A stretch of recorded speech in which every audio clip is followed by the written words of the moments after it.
Today's lesson on life is man abused. Reactions to his abuse and abusers. We are so excited to be giving you this research and this information because it's so important. Do you know that research actually estimates that about 19 million men are sexually abused each year in the United States? That's 1 in every 6 males. Today we're breaking another generational curse of what goes on in the family stays in the family. That's something that I don't believe in. I believe that we need to talk about the things that are happening in our families, talk about the things that have happened in our past.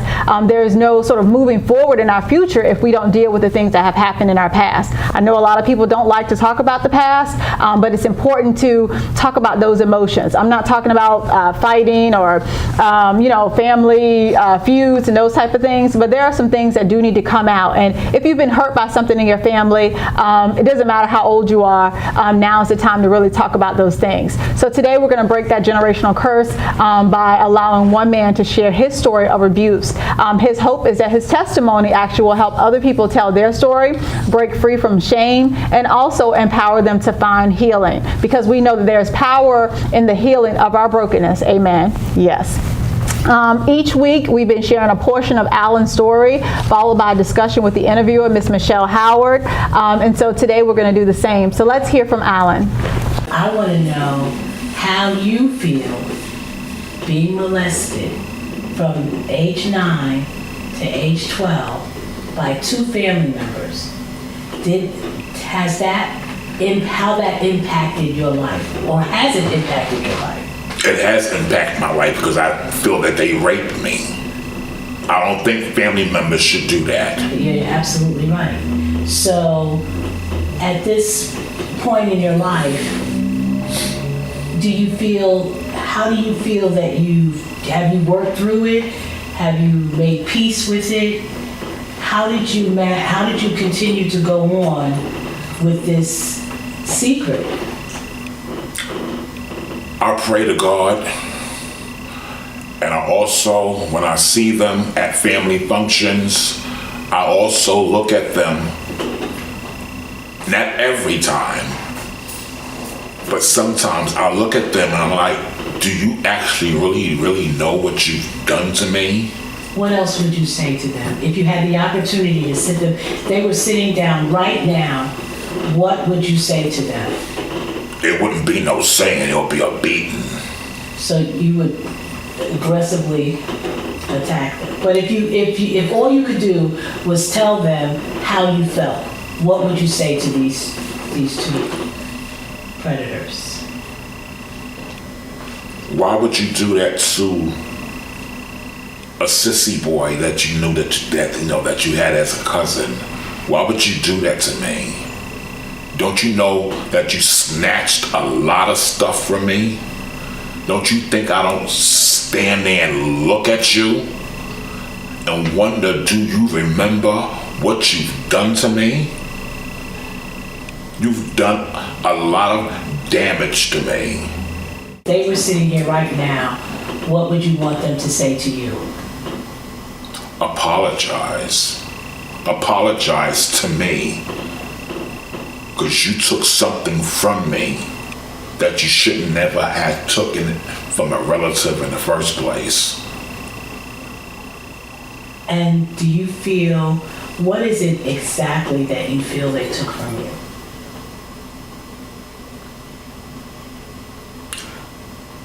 They took my dignity because your family don't do stuff like that to family. Welcome back. Thank you so much, Miss Michelle Howard, for being on the show again. Let's give her a hand and welcome her back. Thank you. Thank you for having me. So you've been awesome, been an awesome asset to share and sort of why you wanted to do this. Really wanted to expose sexual abuse and it happening with men because we know that it is underreported. So thank you so much for sharing this information and this interview with Alan with us. I'm so excited to have you back with us to share even more. Today we're talking about reactions to his abuse and his abusers. So we want to jump right in because Alan had a lot going on. A lot to say. A lot to say. But today we want to talk about the emotion that I saw, and I'm sure you experienced as you were interviewing him. So what emotions flared up during the interview? Something he himself was surprised that he was still so very angry. Yes. Very angry, very hurt. Yes. All of that came out. I'm sure you saw it. Yes, I saw it. And he was very surprised that he was still so hurt and so angry by this experience, which the longer you carry it, Yes. the bigger it gets. Yes. So I told him, of course you're hurt. Of course you're angry. Yes. And in bringing it out now, it just brings up all those feelings Yes. that he thought were gone. We're gone. That he thought were gone, As that were he's not. been living his life. And again, he's 50. You know, He's 50. he's lived a while. And he just told his mother. He just told his mother. He told his mother the day before we did the taping. Yes. He just told his and mother. we're going to talk about that too, and how we need to work on our reactions, especially if you're a parent. We're going to talk about that on our next episode, so stay tuned to watch that to hear what happened with his mom and how he was able actually to find the strength to come out and tell his story. So we're going to stay tuned for that. One of the things that also stood out for me was the blame. Like I mentioned before, again, he is blaming himself.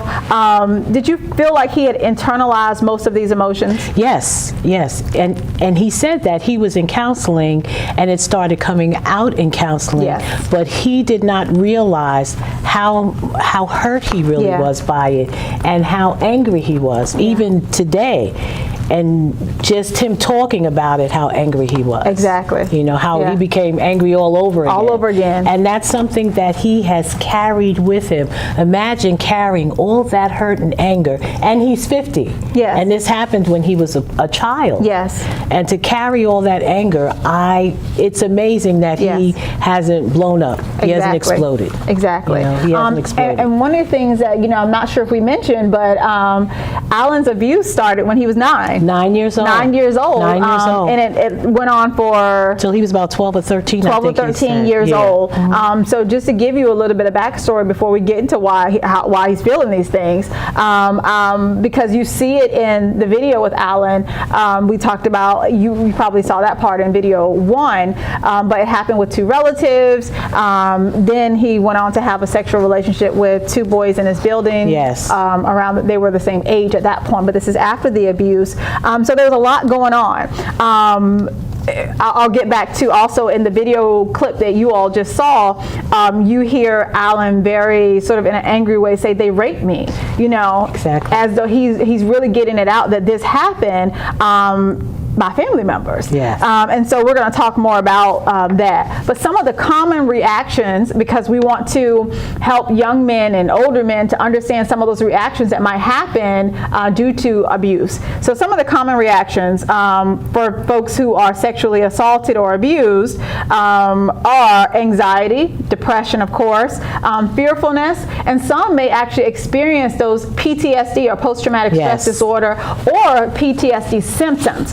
Like one of the things we were just talking about when you're talking about it, like a flood of emotion coming right back to your mind as though you are experiencing that same trauma. And so those are some of the normal reactions of anyone who has been abused or traumatized. Concerns or questions about sexual orientation. Yes. So we talked about this last episode, but again, same thing. I might be concerned, well, if that happened to me now, so does that make me gay? Those are things you might question. You might question yourself. A sense of blame or shame because you feel like, oh, I can't tell anybody. My wife might understand. My girlfriend might not understand. My partner might not understand. So you feel sort of shameful about what has happened. So you keep it to yourself, especially the research says if you experience an erection or some type of ejaculation, hey, look it up, get some more research. Feeling on edge, being unable to relax, having difficulty sleeping, feeling like less of a man.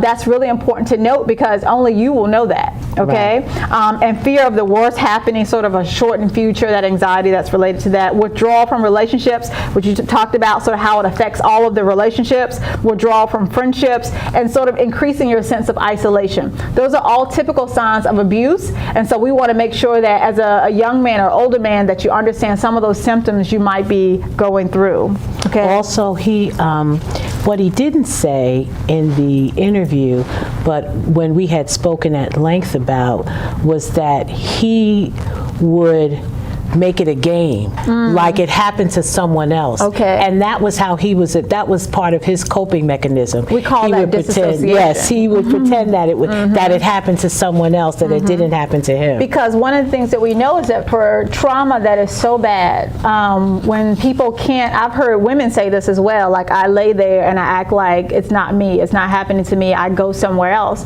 So people tend to disassociate, Yes. literally, it may sound strange when they're telling someone, but I leave my body. Like, Right. it's not me that they're doing this to. But that helped him to get through life, to get through life. Exactly. To get through life. And for some awful things that happen to us, we do try and remove ourselves, and it is really hard to, it's just like any other stress. It's hard to literally like sit here and do this show if I'm focused on other things. So as I tell my students, you have to be in the moment. And so, in a positive side, you have to focus on what it is that you're doing. Exactly. And if you're going to live a wonderful, healthy life, sometimes you do have to put some things aside, behind you, out of mind. But when it comes to trauma, it's definitely important to deal with it and take it to counseling and work through it, because what you might not understand is that you're suppressing it and it's still there. It's still there. It's still there, Not and it's going coming anywhere. out in different ways. Yes, it's coming out exactly. in how you treat yourself, how you treat other people, how you live your life, promiscuity, Yes. which is one of the other things that he talked about,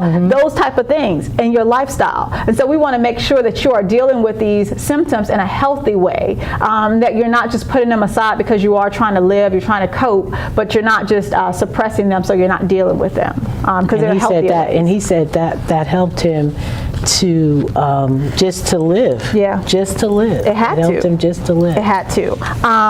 Let's talk about the abusers for a minute too, because it's interesting that folks typically think that those who abuse boys must be gay, which we talked about last show. Not true. In fact, that they can be gay or homosexual in a relationship. But one of the things that Alan talked about was that, his cousins were heterosexuals.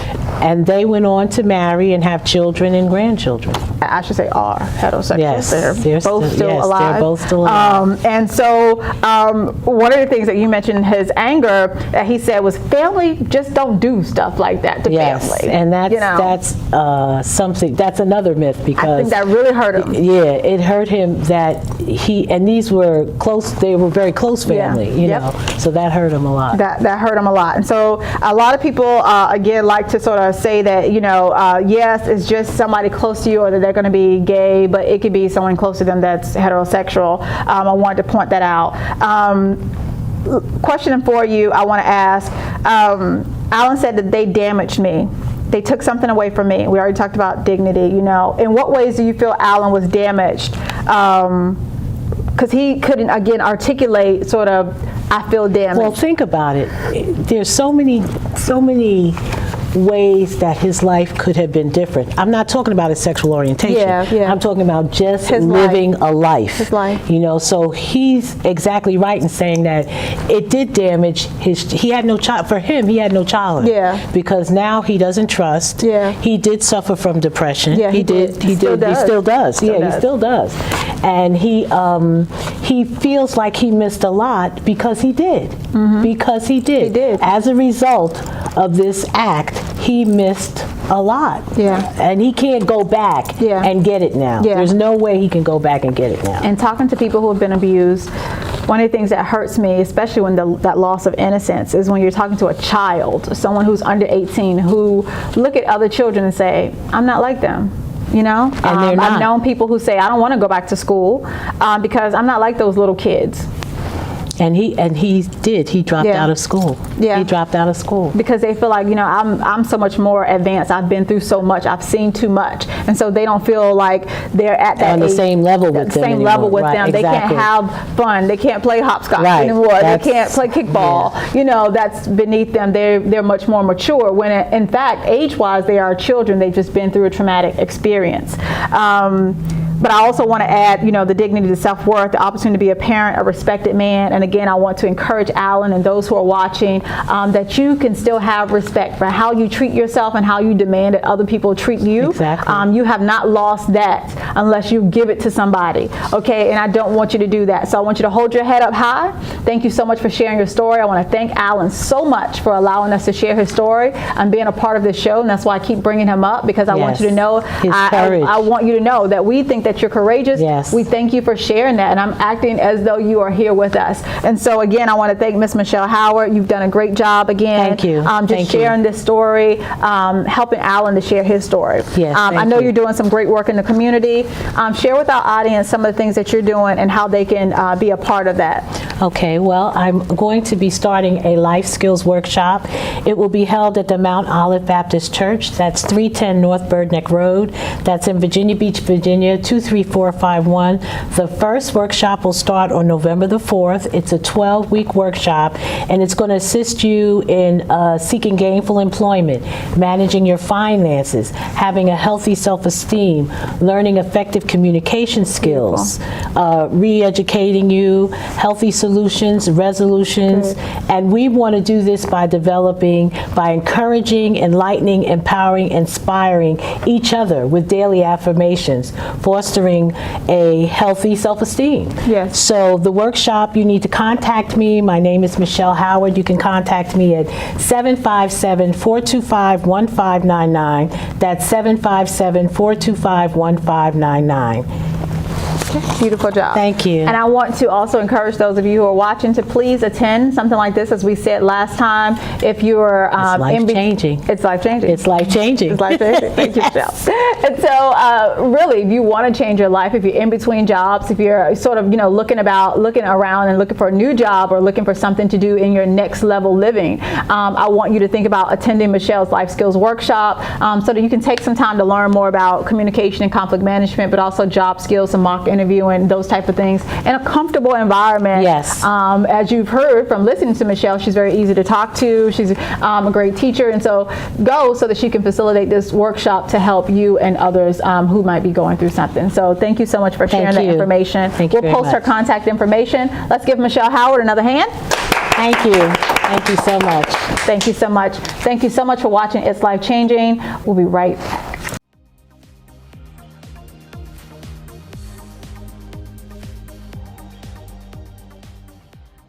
It's now time for our community resources. I'm so excited to have a very good friend of mine, Dr. William Travis Jordan, on the show. Give him a hand. Thank you. Welcome, Dr. Jordan. Thank you. Thank you very much for having me today. Thank you so much. I'm so glad your schedule will allow you to be here. So thank you. I really appreciate it. Sure. Now, I know lots about you because we go way back, but I want you to share a little bit about who you are as Dr. Jordan. Sure. Well, basically, I am a clinical psychologist, and I live here and actually in Suffolk, Virginia. Awesome. And I do some private practice here. I'm also a professor and teach at some local universities.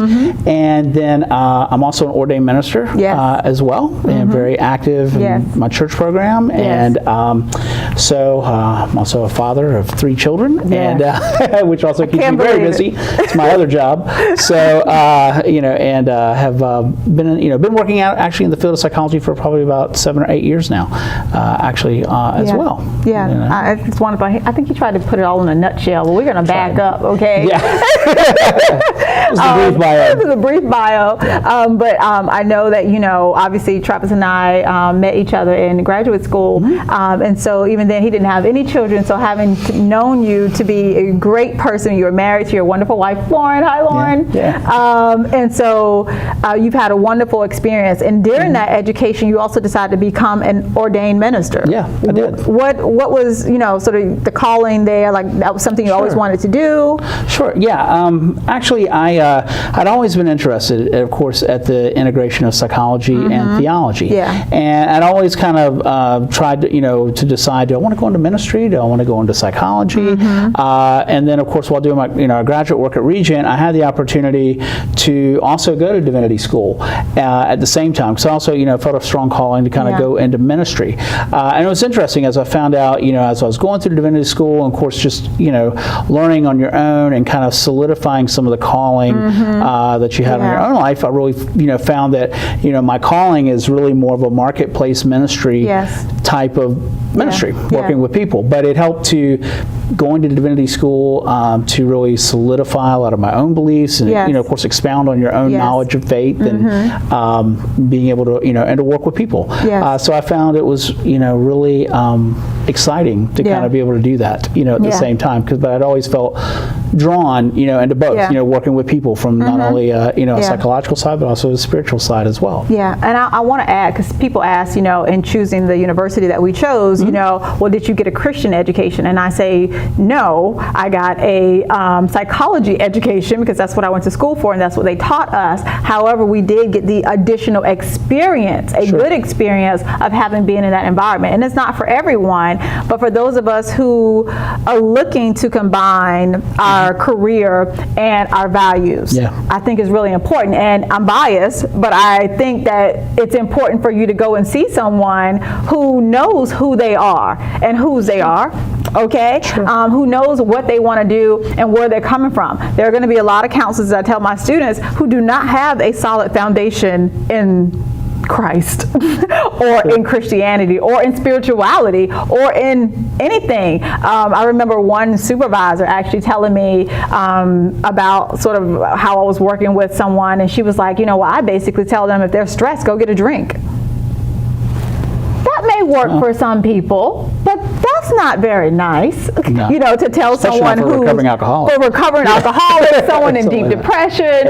But I think I would hope that you would get a different answer from someone who has learned how to blend their faith. And so bringing it back to a lot of things that you're doing and having known you for a while, it's not that we go out and be like, you should know Jesus, It's just a part of your personality. It makes you approachable. It's in everything that you do, from the program that you have, the work that you do in the community. So I want to focus on your clinical work because you also have a practice. And can you give us a location? I don't want to forget. Yeah, sure. Yeah, I'm actually located here in Suffolk. My address is 321 North Main Street, and I have in Suffolk, Virginia. It's actually in the old Prentice House building. It's one of the oldest buildings in Suffolk, actually. No ghost. And it does. I actually do a little bit of work at Centera Family Medicine Physicians, where I'm actually in a primary care physician's office a day a week, seeing patients out of the physician's office. But I do have an actual office location, in downtown Suffolk as well. That's also beautiful. And I'm going to get him to say his contact information again, and we'll also post it. But what are some of the issues that you deal with, the concerns that you see, or why people should come in? Sure. Well, of course, a lot of people, of course, anybody in the community, everybody goes through difficult times in life, at different things. And I see, I'm kind of a generalist as a practitioner, and I see a lot of different people with a lot of different things. Everything from people that have some marital issues to just general depression, a little bit some substance abuse, people working through substance abuse issues, people needing testing for school to find out if they have a learning disorder. Educational testing. I do a lot of that. But a lot of people come in and of course, there's always this misnomer about psychology. Everybody, thinks, well, if you go to see a psychologist, you're crazy. But that's really not the case for most people coming in, even for outpatient psychotherapy. People just dealing with life issues for the most of the time, in which everybody deals with them. Everybody deals with, and they, a lot of people think that we're not approachable, that, I have to be crazy on that end, or they think that that person who I'm going to see, they're going to be, for lack of another phrase, stuck up, or they're not going to be easy to talk to. Sure. Look at us. Look at these faces. Don't nice. You want to come talk to us? Yeah. Okay, so talk to Dr. Jordan about all of those things, or any of those things that you're going through. He's located in Suffolk, Virginia, but he also has some other availability. But call and make an appointment with him if you're going through any of those difficulties. Again, this whole month we're highlighting male abuse. So a lot of men are sometimes looking for another man to talk to. Absolutely. Now you have another resource to call and to get some services to talk through those things. It's therapeutic, as we've been talking about this whole month, to talk about those things, to get it out. Rid yourself of that shame, okay? No more holding on to it. It's time to tell somebody, as you heard Alan talk about earlier in the segment. Again, last thing, you've done a lot of things, but I'm just so proud of you. I want you to know, friend to friend, colleague to colleague, I'm excited for you. I want to promote you as much as possible. So thank you again so much for being on the show. Give him a hand. Absolutely. Thank you. Thank you very much. So here's some resources for those victims of male molestation as well. The Hampton Support Group for Adult Survivors, Lamplighter Movement. Their website is thelamplighter's.org. You can also email Margie McKinnon at Margie, M-A-R-G-I-E, at thelamplighter's.org. Also, if you're in Newport News, there's a hotline, 757-236-5260. That's the Center for Sexual Assault. Also, there's a free support group actually in Newport News as well, and you can contact 757-599-9844 for group details. If you're in Norfolk, there's also a group for survivors of sexual assault. There's actually a men's therapy group. You can contact Brenda Matero at 757-625-4248. If you're in the Richmond area or statewide, you can call their hotline at 1-800-838-8238. And so also we have the RAIN hotline 24/7, 1-800-656-HOPE-4673. Also, we've been running our tagline at the bottom of the show for the hotline number. So please, if you need more information, you can always contact me, or you can contact Miss Michelle Howard, who you saw earlier on the show, for information about her life skills group that's happening at the Mount Olive Baptist Church at 310 North Birdneck Road, Virginia Beach on November 4th. It's a 12-week program, and her number is 757-425-1599. Thank you so much, Dr. Jordan. Thank you all for watching. It's life-changing. God bless you, and we'll see you next time.